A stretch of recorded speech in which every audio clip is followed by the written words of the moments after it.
Good morning, ma'am. Bukrumzari, asi Norris dialogue, Norris newtv sandok news analysis program da thukchomong san ma'am taram nosari asi manipur da phungna reba tongan tongan pauses sing the yauriba maroi pausing kai kai yauriga habadu kanana bidam ikoi studio da khin lebire ma'am thadog hindona sakhangna raba USM gi secretary mingona panjarabada waza santan hakpam waza taram nosari waza ngasi manipur da phungna re pauses sing da kai kai pau yauriga habadu yemine waza khoi han madai koi sana laibak ta गंभीर सिंहा लेखिदबगी चामगा मरफुदराम निथोई शोबा कोमोन state की थाकता पांगथोखरे मणिपुर सेमलकपदा गंभीर सिंहा की थौदांग चाउही काउफम थोकते governor अदुगा ngasiदगी मतम कक्तना oil pump सिंग थोंग लोनगदौरी मियो किया थाउ लहुनबा पंपदा थोमजिनखरे अदुगा पौनफमदा कोई जनवरी 19 दगी होगदौरीबा parliament की budget session दा मणिपुर की प्रेसिडेंट रूल की मराइबक लेपकदौरी अदुगा मसिदसु दुम कोई गंभीर सिंहा की मपुक लेखिदबगी पलन थोरम पांगथोकपद ऑयल पंप की मथांग अदुमक यावरी अदुगा संगाई एक्सप्रेस ता स्पीकर सु गवर्नर सु दिल्ली दे संगसिनख्रे करिगिनो हाइबा सबचाना खंगद्री लेंगाक सेमबगी मथांग मनी लेनरमगद्रा हाइबा वफमदुनी अदुगा नारोल की थौदांग दा गंभीर सिंहा लेखिदबगी पलन थोरम अदुगा पार्लियामेंट मिफम की मथांग लोनना बोसेंग से लौबदा महिरोई बोसेंग से लौबदा अचौब स्केम अमा चथरे इंक्वायरी कमिटी सेमनबा महिरोई लुप तरुकना गवर्नर दा तक्सिनख्रे हाइ वफम सिंग यावरे हाइ बतारे वजा हाइ पाउ सिंग सिदा अनबगे लाक्सनिंग सि कोई होजी होजी मणिपुर की लेरिबा सिचुएशन असिदा लॉ एंड ऑर्डर की फिवम फत्तबगे दुमक लेनिंगै सेरक्ता खरा अदु फगल्ले हाइना खनरिंगै सेरक सिदा इखंग खंगौदना सिगुम्बा मियामगी यामना मरु ओइबा अमसु ओइरिबा ngasiदगी कोइगी ऑयल पंप सिंग बोम नंगसिनदुना चथखिबा थवंग अदुदागी ngasiदगी मतम कक्तना ऑयल पंप सिंग थोंग लोनगदौरी मियोय कयाना थाउ लहुनबा पंप सिंग दा कोइगी क्यू लेपना सिंग मयाम तौखरे अदुबु लेंगा के माइकैदगिसु एंटी एक्सटोर्शन सेल दा पाउ पिबेरो हाइबा अपील कोइ टेलीफोन नंबर सिंग पिथोक्तुना खंगन किबा लेरे हाइ पाउसि अहानबगे कमाय यंगबे अहानबगदा नोटिस विंडो टीवी यंगबिरबा ख्वाइ पनों पुखुरमजै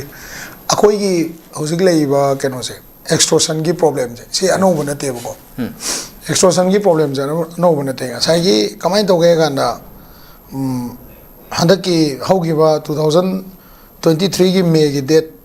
23 स्वाइदगी को अदुदगी सोम लिसांग सिने यंगांदा अनि नि लाइसे को अमना इरमदम की दमक अखोइ इरमदम से कन्नबा मियामना मसाना याना मतेंग पांगबा मा को अदुगा अनि सुदा कैनो है गांदा अखोइगी मियाम की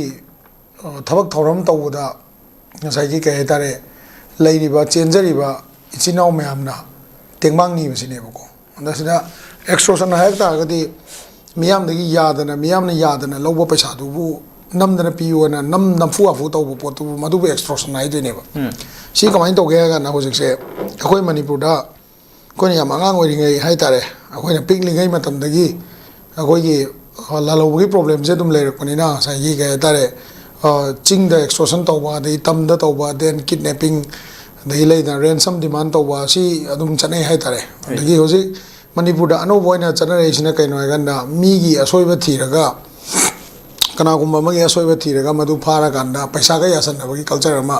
लो द मथौ तवंदबा हाइ तारे अखोइना ओइना लो ओइबगी सोशल शेमिंग नत्रगा अखोइगी गानी मोब जस्टिस तौबा नत्रगा लाले हायन बगी कल्चर मसु यम चाउन ले ताइको मसिगी पोची अखोइगी कदाइ दei थोकलेनो हाइ गंदा लेंगाक सिना मफम मतम जाना थबक तौबा ngam लेंगा की इंटेलिजेंस सोर्सिंग से फेल होइबा अखोइ सी इम्फाल वैली मनुंगदा बाजार दा नत्रगा एनी ऑयल पंप दा करिगुम्बा डिमांड अमा करिगुम्बा पोट अमा लाए न हाइ गंदा अखोइना मदु सरकार नबुदी हाइरि को कंप्लेन तौरो न हाइरि कंप्लेन तौ मतम द मोय क्या इफेक्टिवली हैंडल तौ ngam गे हाइबदुनेबा लाइसे को अदे होजिकती टेक्नोलॉजी मतम निना अखोइना साइगी मोयदा कंप्लेन मक तौ तारगसु मदुदगी लाकदबा कॉन्सिक्वेंस मैम दसु खंदबा यादबको अदुना प्रजा से मयाइदा अखोइगी बिजनेस एंटाइटिस मैम से मयाइदा चप्पगा लेबने हाइ तारे द सिदा लेरिसि कैनो हाइ गाना अखोइगी अखोइना मियामना याना पीबा पोतु मियामना पामना सपोर्ट तौजबा पोतुसु गसाई गनी पियु हारिबा कांबुसिना मोइनासु एक्सेप्ट तौबम जगे अदगी हेना तौसलको तारगदी मसी तौरिबा थबक मैम चानदे हाइबा तारगदी मसी कहोना अखोइना गनी लोना एक तौपम चंगेबा अदगी मियाम तिनबा जगादा बोम लंगजनबा बोम थमंबा अदगी ngसाई गनी नोंमैना कापा नोंमै मरु पिरंबा ꯁꯨꯒꯨꯝꯕꯒꯤ ꯀꯜꯆꯔꯁꯤꯗꯤ ꯉꯁꯥꯏꯒꯤ ꯇꯁꯦꯡꯅ 이름담 이라이바기 간접한 미니나 하이브 따라가디 오르나이션 징네 하이브 따라디 마두 타생나 또움 톡다브라이나 칼레고 호이 동네 팅절레 고절레 아두 떠레 항바 야로이 콜로이 동네고 아도 네고시에이션 테이블 함데 로이 라네 하다레다 코이기시다 아코이기시데다 레각다 코이나 미암나 팜자리시 그이노 하간다 아이 와간다 페트롤 펌 동론지 페트롤 펌기 강우시나 미암지 와오이나 론무디 오이라모이 또보도보 원사이기 야암나 오버 익스포즈 도르가 봄 핵랑슬럼방 감바 adagi yumdaga changaga kihenba ngamakpa leidana ko phone ne sidi hojikti thaina di lenai leramani na tapping to yam lai hojikti technology yam leramani na tap to su khara lure ko adu tap to lu bai matak tu da personal phone da loin tawna na issue me am se direct lo yore ko aduna thamjani poji kaino gan lenga na khara hena active oiraga masigi extortion cell adu ada ga leiraga na sai ke ani mi na paisa demand toraga mi na paisa people oraga na pha bana to ko pidringai da madugumba source mayam do lengang na su phabi punbi na tawraga sangi ke ni lehan dana ba hona bagi thodang se lenga ki thodang ne habni da de amom da su sangi miyam na pamjana mateng pangbiru pangjari ba hai tare kanagum na pangam tar ga di ko kanagum na pangam tar ga di moina ngam ba pangjari bu da khoi yana ba ama leiraga miyam da sumaina thrik taw se phatte ba ko sumaina thrik taw ba tar ga di kai hani miyam na leiriba support su nomadi mangi ni hai tare adu su munna khanmam sange tawdu kari yanadabdagi tawrai no se samna ayda kanagum mi mana kari guma pot ama aranba samas da chana da pot ama tawrami haibagi cherak piba loan piba ngam da cherak habdi lo ji amna kan hoidna flexibility am leidna mai de ko phare engalo pulle engalo ko tong puthokani adu tawni ada tawni logi khutsi logi chaipu se phangna bona da matam je khara dum change haijari ba ko aduna society da ke ani sumba chumthokpangam ba group leibagi kanam su lei aduga yamna overweight ta gadi miyam gi yaning da ba ulak pase masi sigi mangjaw su lei masi mayam na mun khanbi gadam ni tawdabu sai ye khoi gi kenosina lengak sina mathau je mafam chana asuyam yam ba security force leina free hand da kusukulai purga chatpa noi maru piramba adagi sai gi demand letter sing yorakpa si ma'am से सरकार ने यंगजनजगदबनी मसे सरकार की मरानी ngasi Baba तारिबा प्रजादा ngasi थाव ngasi होजि गेंगो petrol pump मांगदा थाव लुपा चामें kai chani yoba horamani hoji ko asi ma'am से लेगांग नमुन यंगजन बिगदा पोने को si यंगजन मंगमक्ता बता रगदी चे तंग थोकपा कोई सी एंटी एक्सट्रोशन से कॉल तौबिरो अदु तौबिरो अदा तौबिरो सी हाइबा खतना काना देबा अखै खुरक हांगदना सिक्योरिटी फोर्स लेबा जगह ने को सिगी मनुंग सिदा आई कनानो मा कनानो आई की बैकग्राउंड कइनो मा की बैकग्राउंड कइनो दगा लेबा तारगदी अदाई जगह दुदा लेरिबा मयाम दो लोइना मक को पुल अप तौबि आई पुल अप तो इंक्वायरी तौबि आई 26 जनवरी नक्सलकदा हाना यावल की करोदा को खोंसत यावबिरंबा मयाम सरेंडर तौ ले मयाम मयुमदा कमांडो थाना लातना लेरिब्रा कोलिब्रा इंक्वायरी तौदना मांगरब्रा काय मूवमेंट ले लोइ थिने गातने सुगुम थिबा थिना कनो खुरग हांगदना सिपाई लेरबा इंटेलिजेंस लेर मतम सिदा सुगुम तौ थोन बसे मसे नुवाइते अदुगा बिजनेस एंटाइटी सिंगदा सुमाइना की खंग तौबसे आई सामंगसो एंटरप्रेन्योर मोइन हाइतारे को सुगुम मसे तौबिदनबा अखोई बिजनेस तौ मैम की साइड अपील तौजगे अदुगा सीएसओ अमा ओइनसु मियामगा लेरिबा मरी से फत्तनबा सिनबसी मसी अफाबा खोंथांग नते हाइबजे इसमाइन तमजै yam noisei khoi miam ko punana miam na ngam mo da mateng pang badu tangai fode ha bani khoi amana su yana ba mo da chabina ba mathau tai ha bani yam noisei du makha ta do laksani ngi sini khoi gambir singa lei khide bagi samaga marfudrani thoi shuba common state ka ta pang thokre manipur shamlak pada gambir singa gi thodang sa oi kau phom thokte governor phom do wa phom ni hariba governor phom do li wa phom sida kamai yembe मसी मतंग से अखोइना मसीदी कक्पा यारोइदब वाने को मतम की अखोइ अंगांग अमा ओइना high तारे अखोइन like तमकवान गंभीर सिंह की मतंग से इबो इवेंट में अपना वारी लीब नतना अदुदई थोदो एंदोपा गंभीर सिंह मतंग से स्टेट फेस्टिवल नत्रगा लेदना को सुमाइना मागी मपो कुमोन लाकपा अदु मतम दुदा न्यूज़ कनो पेपर में हमना मागी आर्टिकल गुम्बा फोंगपा नतना अखोइ मसीदा यामना कायना चंगजलुदे हाइ तारे अदुइ मथक्तसु अखोइ की लमदम सिदा लेरिबा क्लास 9 10 की मतुंगदा 11 12 का योग्रदी एकदम ऑलमोस्ट मैक्सिमम अखोइ की masa mama mapana yamna intelligent oina khanjaba angang singsidhi Delhi da Bangalore da Chandigarh da kaida like taman ba Indore ke ka like taman bagi technical ke ka tha gi banina aya matam da masigumba wari sing se kautho ai tare Gambhir Singh gumbagi ade akhoi sugumba yamna historical remarkable oiba adugumba thodang lobiramba akhoi ipa ipu lai oi kraba mayam sigi mapok kumon sidi akhoi leirak club khuding gi masi pangthopom thokpra ne khali ko Gambhir Singh se chinglen nongren khomba haina su mak se khangne adagi magi maming samu phaba haina su haida su akhoi samu phabai wari sidi mayam loi khangne ne adubu who is Gambhir Singh hai ta de 90% angang sing se akhoi maksumai akhoi su yam khai na khangba manung changna khangba mi di oidi hai tare magi matam se na 1788 tagi na 1834 fau se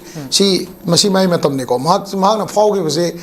kano ga British ki lanmi ga Manipur ki lanmi chawa khaga tawraga Burma se mana tak Burmese lanmi sing je takthok gi bane ba adu magi matam da Treaty of Yandabu na ama kano to mi British ka kano ga ina ba tare masida article number 2 Treaty of Yandabu 1826 da magna British ka Burma lanmi se takthok kra matung da ko Treaty of Yandabu se da mag se British adugi kano da magi article number 2 da Maharaj Gambhir Singh se independent ruler of Manipur ne haba ma maduda panba mi yauri ba masina akhoi gi Manipur gi ngasai gi territory integrity amadi dignities de yam significant oiba adugumba thodang loramba kano ni ningthong ne hai tare lai graba adugumba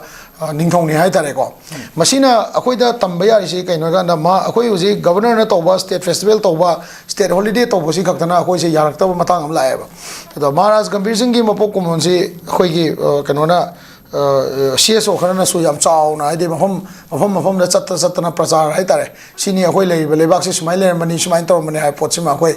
tauri ko masida khara he na mayam punna club ta kai da tomina bi tangai phata se lei hai tare na tadi akhoi gi independent Manipur gi wari sida ngasi tholei ba lan mayam ngasi tholei ba community interference mayam adagi akhoi gi community centric oi ba wangang bi ba mayam then meitei ka gi khan ba mayam leidana ko pagan ka tai khan ba mayam ade Manipuri ni hani ngak ta stage ama adagi usiki akhoi gi paite khaktai khanba ade tangkhul khaktai khanba mayam tholokpai marak sida Manipur gi manung sida sigumba ningthom ama palami magna sungna tangi mi changwa madui mi changwa dugi manung duda akhanaba tongan ba furup ki mi su yawm bi ai adugumba mayam duna British ka lobby torokanda British lanmi ga toga Burma gi lanmi sing je takthoga Manipur gi integrity amadi dignity se restore togi habsi akhoi everywhere masi akhoi kana to bum change ba state holiday si kaktana masi kana oide habne ai haije se ko aduga akhoi angang sing da Treaty of Yandabu se karino Treaty of Yandabu gi manung da article number 2 da 1826 treaty se da yawrami ba potse angang sing da yamna mayek sengna makhoi da khangan mam changi Treaty of Yandabu sina Burma ga akhoi ga habdi British ka tonagi ba treaty oi jaba tar ga su masi Treaty of Yandabu gi article 2 sida Gambhir Singh sina independent Manipur gi ningthoni ya na mapalami ne ko aduna masi yam critical oi ba kenoni akhoi gi historical fact amane ko masi khara ya na miyam da suji akhoi na khangi ba chang hai tare ko khara he na khangaga lekai da masi gi matang da samna da extempore speech kumba adagi samna da essay competition gumba tawbagi tangai phatam se am chaung nei maram di education jina ne ba akhoi je kanano karino ena khangan dori se akhoi na education tawri ne na civic sense arega akhoi gi isa gi iram da akhoi kanano akhoi kanana ngakpi rami akhoi paipu kanano khangdari madugi kana bu thodopa leite ana isumain thamjai yam noi jai koi sigumba yamna pitamni oiba mioi sing palan thoram sing ase Pakistan aduga Manipur gi naha sing da puno makta khangan mathau tai ha doni makha ta do laksani ngi sina miyamna matam sang na dagi khogi awa kaya sa mayok na don leira ngai serak sidai khogi popular government am leram badu resign to raba matung da PR amu leira PR leira matung sida su Manipur miyamna khanjaba Manipur miyamna sa to budu makti fangdre adu bo huje mu anu balengak ama gi mami ama tarak pasigi mari lena nai khogi January Kunipan dagi hodona Parliament ki mifam pangtholagani Manipur da anu balengak semba ngamdrabadi PR sangdok panatraga sangdok to mifam masiran lep labi yai haibo wafam adu golona masigi mari lena ba yai khan Shanghai Express ta khogi governor dagi speaker na singba ngasi de da changkhra haiba pausing phong de haiba tarioja hariba khogi lengak sembagi matang da yauri pausi de kamai yebe lengak sem je smain tone lengak sem be process yam phaieba lengak se sem da be yadabne akhoi lengak leitabagi problem se ngarang han moirang puren da uri du ne bako moirang puren da pharmacy phamba ꯑꯩꯈꯣꯏ ꯃꯔꯨꯞ ꯑꯃ ꯍꯥꯏꯇꯥꯔꯦꯀꯣ pharmacy ꯐꯝꯕ ꯃꯔꯨꯞ ꯑꯃ ꯑꯥꯔꯃꯤꯒꯤ ꯀꯔꯝꯕ ꯕꯦꯇꯥꯂꯤꯌꯟꯅꯣ ꯈꯪꯗꯕ ꯑꯃꯅ ꯇꯧꯔꯒ ꯃꯣꯏꯔꯥꯡꯄꯨꯔꯦꯟꯗꯒꯤ ꯈꯣꯡ ꯇꯦꯛꯄ ꯁꯥꯖꯟꯅꯔꯒ ꯅꯝꯐꯨꯗ ꯐꯥꯔ ꯄꯨꯒꯦ ꯇꯧꯔꯝꯃꯤꯗꯨꯅꯤ ꯃꯁꯤ ꯑꯁꯄꯥꯒꯤꯁꯨ ꯏꯝꯄꯦꯛꯅꯦꯕ ꯄꯤ ꯑꯥꯔ ꯂꯩꯕ ꯈꯛꯇꯩ ꯅꯠꯇꯦꯕꯀꯣ ꯑꯁꯄꯥ ꯍꯟꯗꯛ ꯁꯥꯡꯗꯣꯛꯈꯤꯕꯁꯦꯀꯣ ꯑꯁꯄꯥꯒꯤ ꯏꯝꯄꯦꯛꯅꯦꯕ ꯑꯗꯣ ꯃꯁꯤ ꯂꯩꯉꯥꯛ ꯂꯩꯇꯕ ꯇꯥꯔꯒꯗꯤ ꯑꯩꯈꯣꯏ ꯁꯤꯗꯩꯗ ꯃꯨꯚꯃꯦꯟ ꯇꯧꯔꯤꯕ ꯑꯥꯔꯝ ꯇ꯭ꯔꯨꯞ ꯃꯌꯥꯝꯁꯤꯒꯤ ꯏꯟꯇꯔꯐꯦꯔꯦꯟꯁꯁꯦ ꯑꯩꯈꯣꯏꯅ ꯀꯟꯇ꯭ꯔꯣꯜ ꯇꯧꯕꯗ ꯈꯔ ꯋꯥꯒꯗꯕ ꯃꯑꯣꯡꯗ ꯂꯥꯛꯀꯅꯤ ꯍꯣꯝ ꯗꯤꯄꯥꯔꯠꯃꯦꯟꯒꯤ ꯉꯁꯥꯏꯒꯤ ꯁꯦꯡꯁꯟ ꯃꯌꯥꯝ ꯑꯃ ꯍꯥꯏꯇꯥꯔꯦ ꯍꯣꯝ ꯗꯤꯄꯥꯔꯠꯃꯦꯟꯅ ꯁꯤ ꯇꯧꯔꯣ ꯍꯥꯏꯕꯗꯣ ꯃꯣꯏꯗꯤ ꯍꯦꯛꯇ ꯒꯔ ꯇꯧꯁꯜꯂꯛꯀꯗꯣꯏꯅꯦꯕ ꯑꯗꯨꯗ ꯑꯩꯈꯣꯏꯅ ꯉꯁꯥꯏꯒꯤ ꯍꯣꯏ ꯑꯩꯈꯣꯏ ꯃꯔꯛꯁꯤꯗ ꯏꯂꯤꯒꯦꯜ ꯑꯣꯏꯕ ꯃꯤ ꯏꯂꯤꯒꯦꯜ ꯍꯥꯏꯕꯗꯤ ꯏꯂꯤꯒꯦꯜ ꯑꯦꯛꯇꯤꯚꯤꯇꯤ ꯇꯧꯕ ꯃꯤ ꯂꯥꯜꯍꯧꯕ ꯐꯥꯕꯁꯤ ꯂꯥꯜꯍꯧꯕ ꯅꯝꯗꯕꯁꯤ ꯂꯩꯉꯥꯛꯀꯤ ꯃꯊꯧꯅꯦ ꯍꯥꯏꯕꯁꯤ ꯆꯨꯝꯃꯦ ꯇꯧꯕꯇꯕꯨ ꯅꯝꯊꯔꯤꯕ ꯃꯑꯣꯡꯗꯣ ꯃꯤꯌꯥꯝꯒ ꯂꯣꯏꯅꯅ ꯇꯧꯔꯀꯥꯟꯗ ꯃꯤꯌꯥꯝꯒꯤ ꯆꯥꯎꯈꯠ ꯊꯧꯔꯥꯡꯒ ꯂꯣꯏꯅꯅ ꯅꯝꯊꯒꯗꯕꯅꯦꯕ ꯂꯥꯜꯍꯧꯕ ꯅꯝꯊꯕ ꯍꯥꯏꯕꯁꯤ ꯉꯁꯥꯏꯒꯤ ꯀꯩꯅꯣꯅ ꯁꯝꯅ ꯍꯥꯏꯔꯕꯗ ꯑꯩꯈꯣꯏꯒꯤ ꯀꯩꯅꯣꯗ ꯑꯩꯈꯣꯏꯒꯤꯁꯦ ꯏꯖꯔꯦꯜꯅ ꯇꯧꯔꯤꯕ ꯄꯦꯂꯦꯁꯇꯤꯟꯗ ꯇꯧꯕ ꯁꯨꯃꯥꯏꯅ ꯑꯩꯈꯣꯏꯗ ꯑꯣꯀꯨꯄꯥꯏꯠ ꯇꯦꯔꯤꯇꯔꯤ ꯃꯥꯟꯕꯒꯤ ꯃꯑꯣꯡꯗ ꯑꯥꯔꯃꯤꯁꯤꯡꯁꯤꯅ ꯔꯤꯌꯦꯛ ꯇꯧꯔꯛ ꯇꯥꯔꯒꯗꯤ ꯃꯗꯨꯒꯤ ꯀꯣꯟꯁꯤꯀ꯭ꯋꯦꯟꯁ ꯐꯠꯇꯕ ꯑꯩꯈꯣꯏꯒꯤ प्रजाꯒ इलेक्टोरल राइट लेबा अदि कॉन्स्टिट्यूशन लेबा आर्टिकल मैम से अखोइना पामक्तबा सिजिननिंगतबा थाजबा लेरक्तबगी पोट लाकनेबको मसिगी लेरिबा कंडीशन सी अखोइना यामना कुपने यंगांदा लेंगाक अमा लेबा तारगदी अखोइगी अपामदु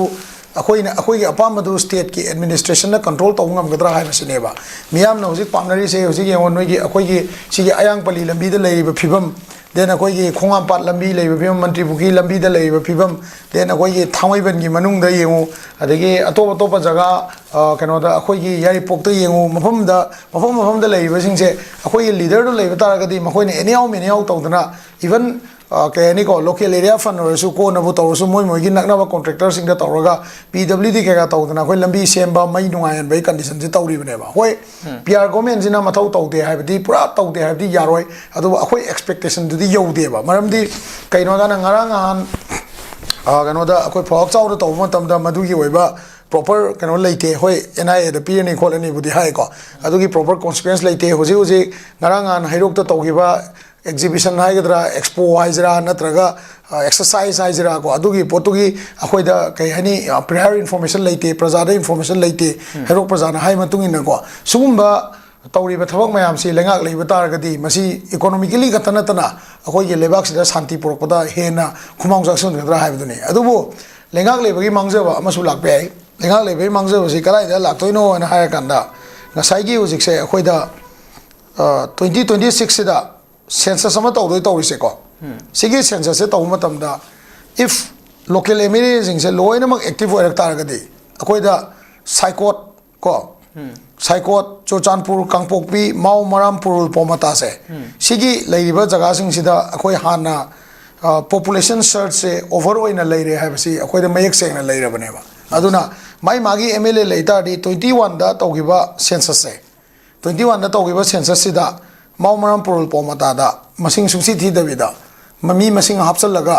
अखोइगी मी मना आंगांग तरुक तरेट पोकपै फिबमदा तौरकपगी मोंग लागतारगदी मसिगी पोचे एमएलए सिंगना इंटरवेन तौरगा मतमदुदा पालिबा हुजिक अनोबा सीएम लाकपसिना मागना गाकथोकपा ngamda तारगदी मागी पावर दो अइना अखोइना तौरिसि नंग याउ यादबा तारगदी अखोइ नंगोंदे विड्रॉ तौनी गाइन तौसलगा पॉलिटिकल मोटिवेशन अमगी मखादा नंबर गेम से अखोइ पॉपुलेशन सिंग से यामनबा असेंगबा पॉपुलेशन पुथोक्तना बहनरक तारगदी लेंगाक लेबगी मांगजगनेबा अदुना ngसाइगी अनीसी अखोइ प्रजाना वेट तौगदबनेबको अदुगा लाइबा लेंगाकसिना 2026 तैना 2027 बाउसी अखोइगी यामना क्रुशियल ओइ मतमनेबा अखोइगी 2027 दा अखोइगी लाकदोरिबा डिलिमिटेशन जी मसिगी मतांगना अखोइ चप चाबा फिरेबा मा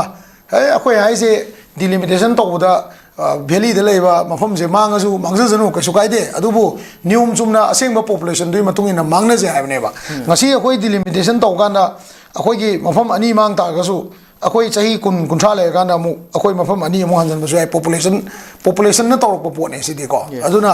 मसिगी एंगल से येंगाना अखोइगी लेंगाक लेबा नतगा लेतबसे होय अखोइ लेंगाक लेबा पामी तौदबु अखोइ पॉलिटिशियन जिंजिना सेंसस अमिदी डिलिमिटेशन दा कदाइ बौले पगमगदगे मोइगा हुजिक चोचानपुर की पॉलिटिशियन मैम कांगपोकपी की पॉलिटिशियन मैम गा मोइगा लेनरीबा मरी जी इफापान उदेबा मोइना सिदा इम्फाल दा पोरागा पॉलिटिशियन मैम तो लाओ नोइ सेफ ओइरे हुजि अखोइगी दा लेलो अखोइगा मीटिंग पम जि लाओ हाइबा बोंगम देबा अदुइ मतकतसु चोचानपुर की कांगपोकपी की पॉलिटिशियन मैम सी मोइगी लेरिबा आर्म ग्रुप मैम दुना कंट्रोल तौदोन तौवेबा अदुना ngसाइगी इलीगली चंग्रबा इलीगली कनो ओपन तौग्रबा खुनसिंग हिल एरिया कमिटी ने तौर तौगे मैम करीगुम अयाब ꯐꯪꯈꯤ ꯇꯥꯔꯒꯗꯤ ꯑꯩꯈꯣꯏꯒꯤ ꯅꯝꯕꯔ ꯑꯣꯐ ꯄꯤꯄꯜꯁꯦ ꯑꯁꯦꯡꯕ ꯅꯝꯕꯔꯗꯣ ꯊꯣꯛꯂꯛꯄ ꯉꯝꯃꯣꯏꯕ ꯑꯗꯨꯅ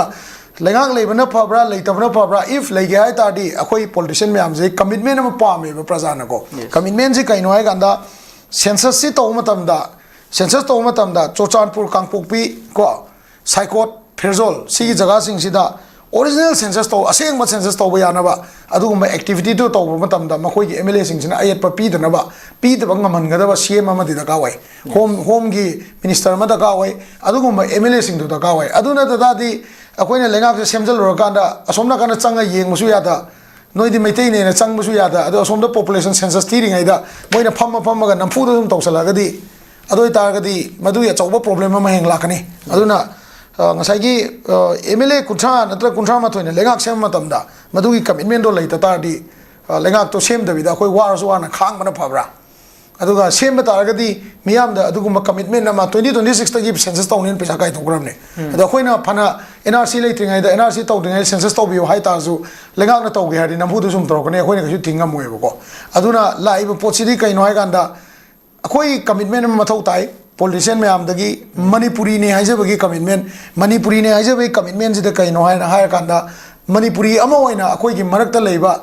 ꯃꯩꯇꯩ ꯃꯔꯛꯇ ꯂꯩꯕ ꯏꯂꯤꯒꯦꯜ ꯏꯃꯤꯒ꯭ꯔꯦꯟ ꯈꯟꯗꯣꯛꯄ ꯀꯨꯀꯤ ꯃꯔꯛꯇ ꯂꯩꯕ ꯈꯟꯗꯣꯛꯄ ꯄꯥꯏꯇꯦ ꯃꯔꯛꯇ ꯂꯩꯕ ꯈꯟꯗꯣꯛꯄ ꯄꯥꯉꯟ ꯃꯔꯛꯇ ꯂꯩꯕ ꯈꯟꯗꯣꯛꯄꯁꯤꯗ ꯑꯩꯈꯣꯏ ꯀꯦꯟꯗ꯭ꯔꯒꯤ ꯑꯦꯝ ꯑꯦꯜ ꯑꯦꯅ ꯁꯄꯣꯔꯠ ꯇꯧꯅꯤ ꯍꯥꯏ ꯇꯥꯔꯒꯗꯤ ꯂꯩꯉꯥꯛ ꯁꯦꯝꯕꯗ ꯀꯔꯤ ꯃꯥꯡꯖꯕ ꯂꯩꯇꯦ ꯇꯧꯔꯣꯏ ꯍꯥꯏ ꯇꯥꯔꯒꯗꯤ ꯃꯣꯏ ꯌꯥꯅꯗ ꯇꯥꯔꯒꯗꯤ ꯂꯩꯉꯥꯛꯁꯦ ꯂꯩꯇꯕꯅ ꯍꯦꯟꯅ ꯃꯇꯝ ꯈꯔꯒ ꯋꯥꯕꯅ ꯍꯦꯟꯅ ꯑꯩꯈꯣꯏꯗ ꯐꯒꯗ꯭ꯔꯥ ꯍꯥꯏꯕꯁꯦ ꯁꯨꯃꯥꯏꯅ ꯊꯝꯖꯒꯦ ꯅꯨꯡꯉꯥꯏꯖꯩ ꯃꯈꯥ ꯇꯥꯕ ꯂꯥꯛꯆꯅꯤꯡꯉꯤꯁꯤꯅ ꯑꯩꯈꯣꯏꯒꯤ MP ꯑꯣꯖꯥ ꯕꯤꯃꯣꯜꯅ ꯐꯣꯡꯗꯣꯛꯈꯤꯕ ꯋꯥꯐꯝ ꯑꯃꯈꯛꯅꯤ ꯑꯣꯖꯥ ꯑꯩꯈꯣꯏ ꯆꯩꯅꯤꯡꯕ ꯆꯩꯖꯁꯅꯨ ꯃꯆꯣꯏ ꯇꯥꯅ ꯀꯥꯏꯕꯒꯨꯝꯂꯕ ꯏꯔꯝꯗꯝ ꯀꯟꯅꯕ ꯂꯦꯞꯇꯅ ꯍꯣꯠꯅꯈꯤꯒꯅꯤ ꯁꯦꯀ꯭ꯌꯨꯔꯤꯇꯤ ꯄꯥꯔꯁꯣꯅꯦꯜ ꯑꯁꯨꯛ ꯌꯥꯝꯅ ꯂꯩꯔꯒ ꯀꯔꯤꯒꯤꯗꯃꯛ ꯃꯤꯌꯥꯝꯕꯨ ꯃꯌꯨꯝ ꯊꯥꯗꯣꯛꯇꯨꯅ ꯂꯥꯟꯖꯦꯟꯅꯍꯜꯂꯤꯕꯅꯣ ꯃꯅꯤꯄꯨꯔ ꯃꯄꯥꯟ ꯊꯣꯡꯗ ꯀꯥꯏꯗꯦ ꯍꯥꯏꯔꯕꯁꯨ ꯃꯅꯨꯡꯗ ꯑꯗꯨꯝ ꯃꯆꯦꯠ ꯇꯥꯅ ꯀꯥꯏꯔꯕꯒꯨꯝꯕꯅꯤ ꯍꯥꯏꯕ ꯋꯥꯐꯝꯁꯤ ꯑꯩꯈꯣꯏ ꯉꯔꯥꯡ ꯈꯦꯛꯃꯟ ꯗꯤꯕ꯭ꯂꯞꯃꯦꯟ ꯀꯃꯤꯇꯤꯅ ꯁꯤꯟꯗꯨꯅ ꯈꯦꯛꯃꯟ ꯖꯤꯂꯥ ꯀꯩꯊꯦꯜꯗ ꯄꯥꯡꯊꯣꯛꯄ ꯃꯍꯥꯛ ꯄꯣꯛꯄꯒꯤ ꯊꯧꯔꯝꯗ ꯐꯣꯡꯗꯣꯛꯈꯤꯕꯅꯤ ꯍꯥꯏꯕ ꯇꯥꯔꯦ ꯍꯥꯏꯔꯤꯕ ꯋꯥꯐꯝꯁꯤꯗꯤ ꯀꯃꯥꯏꯅ ꯌꯦꯡꯕꯤꯌꯨ ꯃꯅꯤꯄꯨꯔꯒꯤ ꯍꯧꯖꯤꯛ ꯂꯩꯔꯤꯕ ꯐꯤꯕꯝꯁꯤꯗ ꯆꯩꯅꯤꯡꯕ ꯆꯩꯖꯁꯅꯨ ꯃꯆꯣꯏ ꯇꯥꯅ ꯀꯥꯏꯕꯒꯨꯝꯂꯕ ꯏꯔꯝꯗꯝ ꯀꯟꯅꯕ ꯂꯦꯞꯇꯅ ꯍꯣꯠꯅꯈꯤꯒꯅꯤ ꯁꯦꯀ꯭ꯌꯨꯔꯤꯇꯤ ꯄꯥꯔꯁꯣꯅꯦꯜ ꯑꯁꯨꯛ ꯌꯥꯝꯅ ꯂꯩꯔꯒ ꯀꯔꯤꯒꯤꯗꯃꯛ ꯃꯤꯌꯥꯝꯕꯨ ꯃꯌꯨꯝ ꯊꯥꯗꯣꯛꯇꯨꯅ ꯂꯥꯟꯖꯦꯟꯅꯍꯜꯂꯤꯕꯅꯣ ꯃꯅꯤꯄꯨꯔ ꯃꯄꯥꯟ ꯊꯣꯡꯗ ꯀꯥꯏꯗꯦ ꯍꯥꯏꯔꯕꯁꯨ ꯃꯅꯨꯡꯗꯗꯤ ꯃꯆꯦꯠ ꯇꯥꯅ ꯀꯥꯏꯕꯒꯨꯝꯂꯕꯅꯤ ꯍꯥꯏꯕ ꯋꯥꯐꯝꯁꯤ ꯀꯔꯝꯇ ꯍꯥꯏꯖꯒꯦꯕꯀꯣ ꯀꯩꯅꯣꯅ MLA MP ꯃꯌꯥꯝꯅ ꯁꯤꯒꯤ ꯃꯇꯥꯡꯁꯤꯗ क्लेरिफिकेशन पीबे महूतको प्रजाद प्रोवोक तौनबा हाइतारेको लेरेजे खंगमने होइना चंगबा यारोयेजे खंगमनेको ऑनरेबल MP ना नहान चलगा तौबिरुबुदुबुदु याम फेयेबको आर्मी मैमना चंगे हाइबदा मा मसामक MP मोइना मागी जगासु ओइरमगदरा हेन खल्लेको अदुदा चंगे ना हाइबदा यारक्तबसे मसिगी आंसर सिदी गसागी केरोदगी निबियोबा पार्लियामेंटरी निबियो मागना RTI एमसु तौ मालेको RTI सी नते मागी साइड की इन्फॉर्मेशन खर नीब मालेबा वेदर मणिपुर बफर जोन हाइबे पोची लेब्रा लेतब्रा मणिपुर पुलिस नंगारांगसु मणिपुर पुलिस की PRO नंगारांगसु मागी सोशल मीडिया स्टेटमेंट अमा थोपोई स्टेटमेंट सिदा कइना हाइगे ना हाइगादा बफर जोन हाइबे पोची लेते तौगिमसुं अखोइना वल्नरेबल एरिया दा फ्रिंज एंड वल्नरेबल एरिया दा अदुदा अखोइना सिक्योरिटी डिप्लॉय तौर थमनी हाइबे सिक्योरिटी से कई मरमगी डिप्लॉय तौर थमनो हाइगांदा मिसक्रेंसिंग चतोक चसिन तौनबा तौदनबा थमने हाइबनेको अदो इतादी ऑनरेबल MP बिमोल सी मिसक्रेन लाइबा क्वेश्चन हम सुंग लाएबा अदुना मसे प्रजारोमदा प्रजा तानबा लंगजिल हलगा गसागी कनो तौबई महुता लीगल ओइबा माकी पावर माउंडल पीबा इंपोर्ट ओइबा पोतुना होम दगिरा काय काय देनो मान ओट पे आबा जगा दो ओट लकांदा बफर जोन हाइबा वाई जे लौथोलगा फ्रिंज एंड वल्नरेबल एरिया दा मिसक्रेंसिंग चटपा यादनबा हाइबसे सिदैदा माकना MP मोइना चटपा मतमदा मदुदा लेरमिबा ऑफिशियल सिंगदुना माकी सपोर्ट तौबिबगी महुता को सपोर्ट तौबिबगी महुता ओना तैनबा मोंगदा माकना तौरागदी कनो सिक्योरिटी कांबुसिना मौन फाउदा गाको तौरगदी मागना अदुगी मतकता FIR नत्रगा मागी कहनी मदुगी पर्सनल सिंगदुबु कवनबम थोक्तबरा हाइबा पोतुनेबा लाइसे पॉलिटिक्स सानबैदि याम सानबे यायबको RTI मतांगनसु मो याम सानरे होजिको मो मागता RTI तौरक मतमदा 60 MLA गिदा अदुदा अदु मयामना तौजसनु मयामसु खंगदब नते तौनिंद्रगदी तौद्रे तौबिगे खल्लगदी कांग्रेसना जुम तौबियु कसु गाइदे अदु मियाम गी मरकता ओपोजिशन अमदी रूलिंग हाइबसे मा मियाम गी मरकता मागी असोबे पुथोकपा अचुंबा पुथोकपसे मखोइसु मथौनी ꯑꯩꯈꯣꯏ ꯁꯤఎꯁ ꯑꯣꯏꯅ ꯇꯧꯔꯒꯗꯤ ꯄꯨꯂꯤꯁ ꯊꯥꯖꯤꯜꯂꯒ ꯐꯥꯅꯤ ꯑꯗꯒꯤ ꯑꯗꯨ ꯇꯧꯔꯦ ꯑꯗꯥ ꯇꯧꯔꯦꯅ ꯀꯤꯍꯜꯂꯛꯀꯅꯤ ꯍꯥꯏꯕꯒꯤ ꯋꯥꯅꯤ ꯃꯣꯏꯗꯗꯤ ꯁꯦꯀ꯭ꯌꯨꯔꯤꯇꯤ ꯒꯥꯔꯗ ꯂꯩꯕꯅꯤꯅ ꯃꯣꯏ ꯃꯁꯥꯃꯛ ꯀꯩꯅꯣꯒꯤ ꯀꯩ ꯍꯥꯏꯅꯤ ꯀꯣꯟꯁꯇꯤꯇ꯭ꯌꯨꯁꯅꯦꯜ ꯄꯣꯁ ꯑꯃꯗ ꯃꯌꯥꯝꯅ ꯏꯂꯦꯛꯇꯦꯗ ꯑꯣꯏꯕꯅꯤꯅ ꯂꯣꯒꯤ ꯄꯥꯔꯠ ꯑꯃꯅꯦꯕ ꯃꯣꯏꯁꯦꯀꯣ ꯃꯈꯣꯏꯅ ꯇꯧꯕ ꯀꯥꯟꯗꯗꯤ ꯀꯩꯁꯨ ꯇꯧꯗꯦꯗꯅ ꯑꯗꯨꯅ ꯃꯤꯌꯥꯝꯗ ꯑꯆꯨꯝꯕ ꯄꯨꯊꯣꯛꯄꯗ ꯊꯧꯗꯥꯡ ꯂꯧꯕꯤꯔꯤꯕꯗꯨ ꯊꯥꯒꯠꯆꯩ ꯇꯧꯕꯇꯕꯨ ꯉꯁꯥꯏꯒꯤ ꯀꯩ ꯍꯥꯏꯅꯤ ꯃꯗꯨꯒꯤ ꯁꯣꯂꯨꯁꯟ ꯑꯃ ꯄꯨꯔꯛꯄꯗ ꯃꯥꯒꯤ ꯆꯪꯕ ꯌꯥꯅꯕ ꯍꯣꯠꯅꯕꯗ ꯑꯗꯣꯝꯗ ꯈꯔꯒ ꯍꯦꯟꯅ ꯆꯪꯁꯤꯟꯕꯤꯔꯒ ꯇꯧꯕꯤꯕ ꯐꯩ ꯑꯗꯨꯒ ꯉꯁꯥꯏꯒꯤ ꯀꯩ ꯍꯥꯏꯅꯤꯀꯣ ꯄ꯭ꯔꯣꯚꯣꯀꯦꯇꯤቭ ꯑꯣꯏꯕ ꯃꯑꯣꯡꯗ ꯃꯣꯏ ꯑꯅꯤ ꯄ꯭ꯔꯣꯚꯣꯛ ꯇꯧꯅꯤꯡꯉꯩꯗ ꯄꯥꯔꯇꯤ ꯑꯅꯤꯅ ꯆꯞ ꯃꯥꯟꯅꯕ ꯃꯑꯣꯡꯗ ꯄ꯭ꯔꯣꯚꯣꯛ ꯇꯧꯔꯛꯄ ꯔꯤꯌꯦꯛ ꯇꯧꯔꯛꯄ ꯀꯥꯟꯗ प्रजाꯗꯨ ꯃꯌꯥꯏꯗ ꯆꯞꯍꯟꯕꯗꯤ ꯐꯠꯇꯦꯕꯀꯣ ꯑꯗꯨꯈꯛꯀꯤ ꯋꯥꯔꯤꯅꯤ ꯑꯗꯨꯃꯥꯏꯅ ꯊꯝꯖꯒꯦ ꯌꯥꯝ ꯅꯨꯡꯉꯥꯏꯖꯩꯗ ꯂꯣꯏꯁꯤꯜꯂꯛꯄꯗꯨꯗ ꯂꯥꯛꯆꯅꯤꯡꯉꯤꯁꯤ ꯑꯩꯈꯣꯏꯒꯤ ꯌꯥꯝ ꯃꯔꯨꯑꯣꯏꯕ ꯑꯩꯈꯣꯏꯒꯤ ꯆꯥꯡꯂꯦꯟ ꯁꯔꯨꯛ ꯑꯃ ꯑꯣꯏꯒꯗꯧꯔꯤꯕ ꯃꯍꯩꯔꯣꯏꯒꯤ ꯂꯝꯗ ꯑꯆꯧꯕ ꯊꯧꯗꯥꯡ ꯂꯧꯒꯗꯧꯔꯤꯕꯁꯤꯡ ꯃꯅꯨꯡꯗ ꯕꯣꯁꯦꯝꯒꯤ ꯆꯦ ꯂꯧꯕꯗ ꯑꯆꯧꯕ ꯁ꯭ꯀꯦꯝ ꯑꯃ ꯆꯠꯊꯔꯦ ꯏꯟꯀ꯭ꯋꯥꯔꯤ ꯀꯃꯤꯇꯤ ꯁꯦꯝꯅꯕ ꯃꯍꯩꯔꯣꯏ ꯂꯨꯞ ꯇꯔꯨꯛꯅ ꯒꯕꯔꯅꯔꯗ ꯇꯛꯁꯤꯟꯈ꯭ꯔꯦ ꯍꯥꯏꯕꯅꯤ ꯃꯃꯥꯡꯗ ꯕꯣꯁꯦꯝꯒꯤ ꯊꯧ ꯄꯨꯕꯁꯤꯡ ꯈꯟꯕꯒꯤ ꯃꯇꯥꯡꯗꯁꯨ ꯑꯗꯨꯃꯛ ꯔꯤꯌꯦꯛ ꯂꯩꯈꯤ ꯑꯁꯤꯒꯨꯝꯕ ꯕꯣꯁꯦꯝꯒꯤ ꯃꯇꯥꯡꯗ ꯂꯥꯛꯄ ꯈꯨꯗꯤꯡꯃꯛꯁꯤ ꯑꯗꯨꯃꯛ ꯑꯁꯤꯒꯨꯝꯕ ꯄ꯭ꯔꯣꯕ꯭ꯂꯦꯝꯁꯤ ꯃꯆꯥ ꯃꯆꯥ ꯑꯗꯨꯝ ꯊꯣꯛꯑꯦ ꯍꯥꯏꯕ ꯇꯥꯔꯦ ꯑꯣꯖꯥ ꯍꯥꯏ ꯄꯥꯎꯁꯤ ꯑꯣꯖꯥ ꯀꯃꯥꯏꯅ ꯌꯦꯡꯕꯤꯌꯦ ꯑꯔꯣꯏꯕꯗ ꯕꯣꯁꯦꯝꯒꯤ ꯆꯦ ꯂꯧꯕꯩꯁꯦ ꯉꯔꯥꯡ ꯅꯍꯥꯟ ꯈꯕꯔꯗ ꯑꯩꯈꯣꯏꯒꯤ ꯀꯔꯤ ꯖꯄꯥꯟ ꯀꯧ ꯃꯥꯜꯂꯦ ꯃꯥꯏ ꯃꯤꯡꯁꯦꯀꯣ ꯖꯄꯥꯟꯁꯤꯅ ꯀꯣꯔꯠꯀꯤ ꯑꯣꯔꯗꯔ ꯑꯃ ꯄꯥꯏꯔꯒ ꯑꯣꯔꯗꯔ ꯑꯃ ꯄꯥꯏꯔꯀꯥꯟꯗ ꯀꯣꯔꯠ ꯑꯣꯔꯗꯔ ꯃꯇꯨꯡ ꯏꯟꯅ ꯆꯦ ꯆꯤꯡꯉꯛꯄꯅꯦ ꯕꯣꯁꯦꯝꯅ ꯂꯧꯁꯤꯟꯕꯤꯌꯨ ꯌꯥꯗ꯭ꯔꯦ ꯍꯥꯏꯕ ꯑꯃ ꯇꯧꯏꯀꯣ ꯑꯗꯣ ꯃꯉꯣꯟꯗꯁꯨ ꯃꯍꯥꯛꯁꯨ ꯀꯣꯔꯠꯀꯤ ꯑꯣꯔꯗꯔ ꯑꯃ ꯄꯥꯏꯔꯒ ꯇꯧꯔꯛꯄꯅꯤꯅ ꯃꯥꯁꯨ ꯀꯣꯔꯠꯇ ꯑꯃꯨꯛ ꯆꯠꯂꯒ ꯂꯧꯁꯜꯂꯨ ꯌꯥꯗ꯭ꯔꯦꯅ ꯀꯟꯇꯦꯝ ꯑꯣꯐ ꯀꯣꯔꯠꯇꯨ ꯃꯥꯁꯨ ꯀꯣꯔꯠꯇ ꯆꯠꯂꯒ ꯑꯄꯤꯜ ꯇꯧꯕ ꯑꯃ ꯆꯪꯕ꯭ꯔꯥ ꯍꯥꯏꯅ ꯈꯜꯂꯦꯀꯣ ꯑꯗꯒꯤ ꯕꯣꯔꯗꯀꯤ ꯆꯤꯌꯔꯃꯦꯟ ꯁꯦꯀ꯭ꯔꯦꯇꯔꯤꯁꯤꯡꯅꯁꯨ ꯃꯈꯣꯏꯅꯁꯨ ꯕꯣꯔꯗꯀꯤ ꯆꯦꯒꯤ ꯃꯇꯥꯡꯗ ꯂꯥꯛꯏꯕ ꯀꯣꯟꯐ꯭ꯂꯤꯛꯁꯦ ꯀꯔꯤꯅꯣ ꯍꯥꯏꯁꯦ ꯃꯤꯌꯥꯝꯗ ꯐꯖꯅ ꯈꯪꯍꯟꯕ ꯑꯃ ꯆꯪꯉꯦ ꯑꯗꯨꯒ ꯃꯣꯏꯒꯤ ꯃꯔꯛꯇ ꯂꯩꯕ ꯀꯣꯟꯐ꯭ꯂꯤꯛꯇꯣ ꯑꯗꯨꯅ ꯄ꯭ꯔꯖꯥ ꯑꯉꯥꯡ ꯃꯌꯥꯝꯅ ꯁꯣꯛꯍꯜꯂꯛꯄ ꯇꯥꯔꯒꯗꯤ ꯂꯥꯏꯔꯤꯛ ꯅꯝꯕꯗ ꯃꯇꯝ ꯆꯥꯅ ꯅꯝꯃꯛꯇꯕ ꯀꯔꯤ ꯀꯔꯥ ꯂꯩꯔꯛꯄ ꯇꯥꯔꯒꯗꯤ ꯃꯗꯨꯒꯨꯝꯕ ꯐꯤꯕꯝ ꯂꯥꯛꯑꯒꯗꯤ ꯃꯗꯨ ꯌꯥꯝꯅ ꯃꯑꯣꯡ ꯃꯔꯤꯟ ꯇꯥꯗꯕ ꯄꯣꯠꯅꯦꯅ ꯂꯧꯒꯅꯦꯕꯀꯣ ꯃꯑꯣꯡ ꯃꯔꯤꯟ ꯇꯥꯗꯕ ꯄꯣꯠꯅꯦ ꯂꯧꯒꯅꯤ प्रजाꯒꯤ ꯁꯥꯏꯠꯇꯒꯤ ꯔꯤएक्शन ꯐꯖꯗꯕ ꯂꯥꯛꯀꯅꯦꯕ ꯁꯥꯇ꯭ꯔ ꯑꯣꯔꯒꯅꯥꯏꯖꯦꯁꯟꯁꯤꯡꯁꯤꯅ ꯍꯧꯖꯤꯛ ꯕꯣꯔꯗꯇ ꯑꯄꯤꯜ ꯇꯧꯔꯤꯉꯩꯁꯤꯗ ꯃꯗꯨꯒꯤ ꯑꯣꯏꯕ ꯏꯟꯀ꯭ꯋꯥꯔꯤ ꯀꯃꯤꯇꯤ ꯑꯃ ꯍꯥꯟꯅ ꯆꯤꯌꯔꯃꯦꯟ ꯂꯩꯔꯝꯕꯗꯨꯅ ꯀꯔꯤ ꯇꯧꯔꯝꯃꯤ ꯂꯨꯄꯥ ꯀꯌꯥꯗ ꯇꯦꯟꯗꯔ ꯊꯥꯗꯈꯤꯕꯅꯣ ꯀꯔꯤ ꯇꯧꯈꯤꯕꯅꯣ ꯍꯥꯏꯗꯣ प्रजाꯗ ꯍꯥꯏꯗꯤ ꯋꯥꯏꯠ ꯄꯦꯄꯔ ꯑꯃ ꯄꯨꯊꯣꯛꯄꯤꯔꯒ ꯀꯣꯔꯠꯅ ꯍꯥꯏꯔꯛꯏꯁꯤꯅ ꯀꯔꯤꯒꯤꯅꯣ ꯍꯥꯏꯕ ꯄꯣꯠꯇꯣ L1 L2 L3ꯒꯤ ꯋꯥꯔꯤꯁꯨ ꯈꯔ ꯂꯩꯕ ꯃꯥꯜꯂꯦꯀꯣ ꯃꯗꯨ ꯌꯥꯝ ꯀꯨꯞꯅ ꯁꯤꯗ ꯅꯩꯅꯕꯗꯨ ꯅꯨꯡꯉꯥꯏꯔꯣꯏꯕꯀꯣ ꯑꯗ ꯌꯥꯝꯅ ꯋꯥꯏꯠ ꯄꯦꯄꯔ ꯑꯃ ꯄꯨꯊꯣꯛꯄꯤꯔꯀꯥꯟꯗ ꯑꯉꯥꯡꯁꯤꯡꯒꯤ ꯂꯥꯏꯔꯤꯛ ꯇꯝꯕꯗ ꯁꯣꯛꯇꯅꯕ ꯑꯩꯈꯣꯏꯗ ꯀꯅꯥꯅ ꯇꯦꯟꯗꯔ ꯐꯪꯉꯤ ꯀꯅꯥꯅ ꯇꯦꯟꯗꯔ ꯐꯪꯗꯦ ꯀꯅꯥꯅ ꯆꯦ ꯄꯨꯔꯛꯏ ꯄꯨꯔꯛꯇꯦ ꯍꯥꯏꯕꯗ ꯑꯩꯈꯣꯏ ꯃꯤꯌꯥꯝꯗ ꯀꯩꯁꯨ ꯊꯣꯏꯗꯣꯛꯇꯦ ꯑꯗꯨꯕꯨ ꯀꯔꯝꯕ ꯖꯒꯥꯗ ꯀꯔꯤ ꯁꯣꯏꯕꯗꯒꯤ ꯁꯤꯒꯨꯝꯕ ꯀꯟꯗꯤꯁꯟꯗ ꯂꯥꯛꯏꯅꯣ ꯍꯥꯏꯕꯗꯣ ꯑꯗꯨꯒ ꯃꯗꯨꯒꯤ ꯆꯩꯔꯥꯛꯇꯣ ꯀꯅꯥꯅ ꯊꯣꯛꯏ ꯍꯥꯏꯕ ꯄꯣꯠꯇꯣ ꯑꯗꯨꯗꯤ ꯃꯤꯌꯥꯝꯅ ꯈꯪꯍꯟꯕꯗ ꯇꯉꯥꯏ ꯐꯗꯦ ꯑꯗꯨꯅ ꯏꯟꯀ꯭ꯋꯥꯔꯤ ꯀꯃꯤꯇꯤ ꯑꯃ ꯁꯦꯝꯃꯣ ꯍꯥꯏꯔꯤꯕ ꯄꯣꯠꯁꯤ ꯁꯦꯝꯕꯅ ꯆꯨꯝꯃꯦꯅ ꯑꯩ ꯋꯥꯈꯜꯗ ꯑꯗꯨꯃꯥꯏꯅ ꯂꯩꯌꯦꯅ ꯑꯗꯨꯃꯥꯏꯅ ꯊꯝꯖꯒꯦ ꯌꯥꯝ ꯅꯨꯡꯉꯥꯏꯖꯩ ꯉꯁꯤ ꯑꯣꯖꯥꯒꯤ ꯆꯤꯜꯂꯕ ꯃꯇꯝꯒ ꯀꯥꯏꯊꯣꯛꯄꯤꯗꯨꯅ ꯉꯁꯤ ꯈꯟꯅ ꯅꯩꯅꯕꯁꯤꯗ ꯁꯔꯨꯛ ꯌꯥꯕꯤꯒꯤꯗꯃꯛ ꯑꯣꯖꯥꯕꯨ ꯑꯔꯣꯏꯕ ꯑꯣꯏꯅ ꯊꯥꯒꯠ ꯐꯣꯡꯗꯣꯛꯆꯔꯤ ꯃꯤꯠꯌꯦꯡ ꯇꯥꯕꯤꯔꯤꯕ ꯄꯨꯝꯅꯃꯛꯄꯨꯁꯨ ꯑꯔꯣꯏꯕ ꯑꯣꯏꯅ ꯏꯀꯣꯛꯅꯅ ꯈꯨꯔꯨꯝꯖꯔꯤ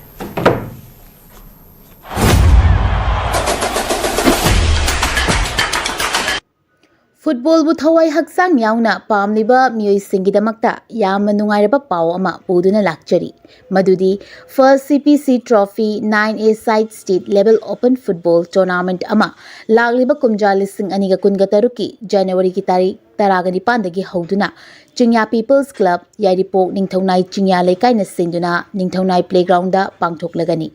ꯇꯣꯔꯅꯥꯃꯦꯟꯠ ꯑꯁꯤꯒꯤ ꯐꯣꯡ ꯉꯁꯤꯃꯛꯇꯒꯤ ꯐꯪꯕꯤꯔꯒꯅꯤ टूर्नामेंट असिगी प्राइस सिंगदी विनर प्राइस ता ₹1 lakh with trophy runners up ता ₹70,000 विथ ट्रॉफी बेस्ट डिसिप्लिन दा ₹7,000 विथ ट्रॉफी बेस्ट गोलकीपर दा ₹5,000 विथ ट्रॉफी टॉप स्कोरर दा ₹5,000 विथ ट्रॉफी बेस्ट प्लेयर दा ₹5,000 विथ ट्रॉफी असिना चिंगबनी registration fee na sumetagi ₹7,000 khaktamak oigani form thazanbagi aroiba matam lakliba January ki tarik 12 da oigani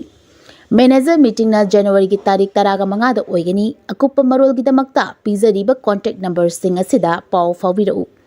contact number sing adudi 8837447610 natraga 8787882150 amadi 6009396994 Master Tobiningba Mahiroi Singidamakta Sparkle Iju Service na Ebrota Master Toba Yabagi Kudong Chaba Pizari Management Engineering Professional Course Yauna any subject ta Master Tobagi Kudong Chaba Pizari Tambiningba Mahiroi Singidamakta Course Selection Documentation English Language Training Visa Application Mock Interview Preparation Accommodation na chingba Sparkle ki maikaidigi mateng pijari loinana 100% education loan scholarship facilities part-time job assistant gi khudong chaba su pijari hairiba countries sing adudi UK, USA, Ireland, Australia, Russia, Italy, Germany na chingbani akopa marol gi damakta 7005273217 natraga 9366230077 natraga aikoigi office Northeast Window TV building hata New Chekon Road ta lengsin birau.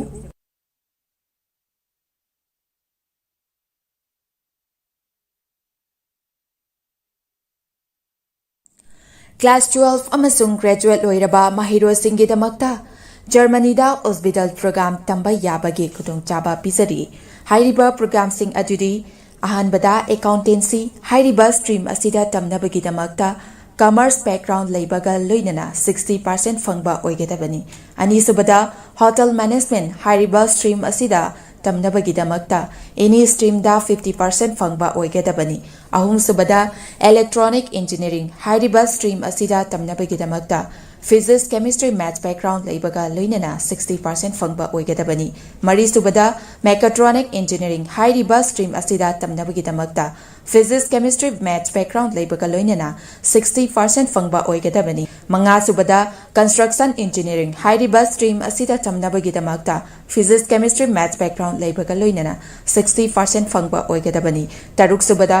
automatic mechatronic engineering hairiba stream asida tamnabagi damakta physics chemistry maths background leibaga loinana 60% fangba oigedabani tare subada electrical engineering hairiba stream asida tamnabagi damakta physics chemistry maths background leibaga loinana 60% fangba oigedabani nipan subada medical technician radiology assistant MTRA tamnabagi damakta any stream da 50% fangba oigedabani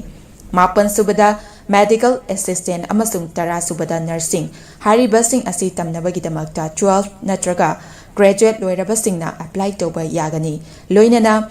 hariba program sing asi tamba mahiroi singna thagi oiva stipend listing 100 dagina 1 lakh phawba chahi ahum phangani loinana 100% job guarantee in Germany da oigani loinana 100% education loan to support tawjagani akupa marol gidamak 7005063196 ta contact tawbirau.